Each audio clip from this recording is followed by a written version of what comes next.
কি কৈতর খবর দ্বারা ছাও বাইর করে করবেন কি?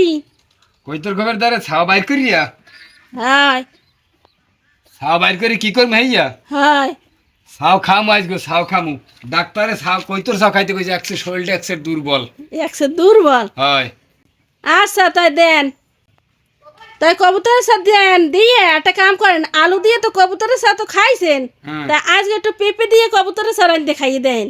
তাই ধরো তাই এই ধরো গুছগাছ করে লও মুই যাই পেপে লই যাই। আচ্ছা দেন তাই গুজগুজ করে লই আমি পেঁপে আনতে যান। কবুতরের গোস্ত কোড়া দেওয়া শেষ, এখন রান্না বসাই দিমু। রান্নার জন্য তেল, পেঁয়াজ বাটা, রসুন বাটা, আদা বাটা, জিরে বাটা, আনাম মশলা। মশলাটা সুন্দর মতো ভাজিয়ে লইছি, এখন মশলা বাটা পানি দিয়ে দিন।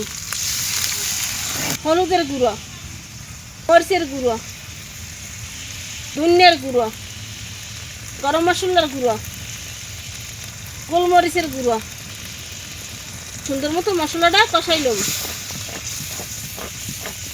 স্বাদ মতো লবণ।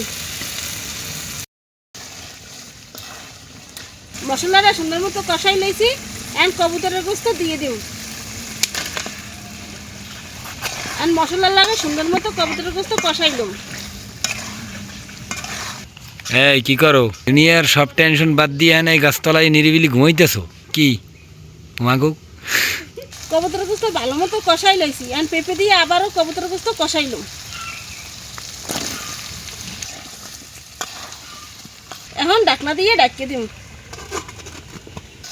পেঁপে আর কবুতরের গোস্ত ভালো মতো কষাই লইছি, এখন পানি দিয়ে দিব।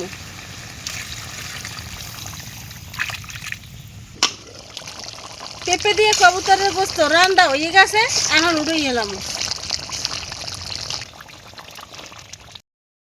দর্শক পেঁপে দিয়ে কবুতরের গোস্ত ঝোল ঝোল ভুনা কিন্তু হয়ে গেছে। মুই আর মোর মাইয়া খাইতে বই পড়ছি, এখন আল্লাহর নাম লই খামু।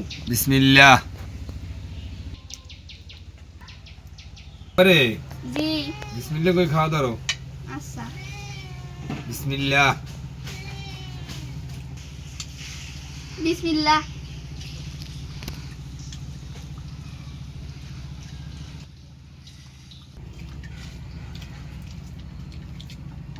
বাবা, যে কবুতর গোস্তটা খুব সুন্দর হয়েছে, কিন্তু একটু জাল বেশি হয়েছে। তোমার মায়ের আছে, তোমার মায়ের দেখো। দর্শক পেঁপে দিয়ে কবুতরের গোস্তটা আসলেই ভালো হয়েছে, কিন্তু জালটা একটু বেশি হয়ে গেছে। আমি আর মাইয়া খাইতে তাই। ভালো থাকেন, সুস্থ থাকেন, দেখা হবে নতুন কোনো ভিডিওতে।